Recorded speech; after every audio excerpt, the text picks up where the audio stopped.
I spotted this adorable little toddler on the side of the road and just picked her up. Jingyao's expression darkened. Just what are you? Little did I know that one move almost cost me my freedom. Her mom latched onto me hard. Wait! She straight up told me that since I held her daughter, I had to marry her, and she even offered her entire fortune as a dowry.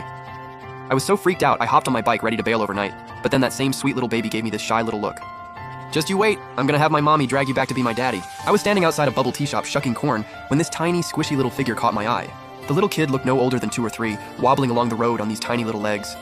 I saw the traffic coming and didn't even think. I just bolted over and scooped her up. Hey, little one, do you have any idea how dangerous it is to be out here alone? Ruru looked up at me with those big eyes and just wrapped her little arms right around my neck. Looking at this pretty little girl in my arms, I couldn't shake the feeling that she somehow looked like me.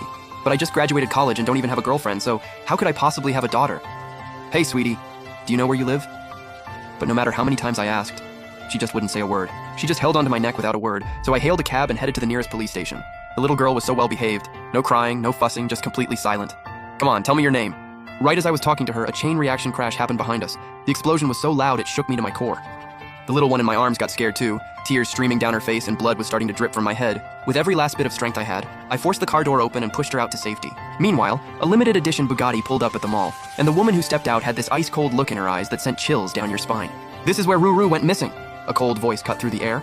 Liu Jian flinched at those words. She'd only brought Ruru out to go shopping, but the moment she grabbed one outfit, the kid was gone. I really didn't mean for this to happen. The assistants nearby were all trembling with fear. This was the CEO's most precious daughter, and she was gone. 30 minutes passed with absolutely no leads. Liu Wanru cut through street after street in her heels, when suddenly a group of female bodyguards dressed in black stepped up to her. We found the young miss. They brought Ruru over right away, but the little girl was frantically pointing at the cars behind them. Liu Jian held Ruru and sobbed like crazy. Ruru, where did you run off to? Do you know how worried your auntie was? But Ruru was squirming like crazy, almost in tears herself, and Liu Jian had absolutely no clue what was going on.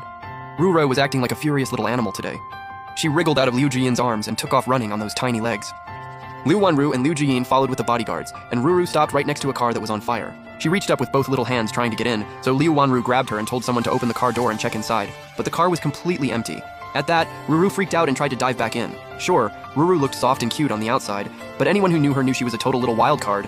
Sweet one second and explosive the next. Liu Wanru immediately sensed something was off and ordered her people to find out what happened here, and who was in that car, and which hospital they were taken to. The assistant nodded. Yes, Ms. Liu. Liu Wanru had never seen Ruru act like this before. Just who could make her so worked up? The assistant moved fast. Within just 30 minutes, the whole story had been pieced together. Ms. Liu, the person who saved the young miss is at First People's Hospital. They were taken there about 30 minutes ago. Meanwhile, I was laying in a hospital bed, drifting in and out, barely catching bits of the doctors talking nearby. This guy's really lucky, just some surface wounds. As for the driver though, who knows when he'll wake up. Then a rush of footsteps came from outside. Ms. Liu, the man in this room is the one who saved the young miss. The door swung open and this little squishy baby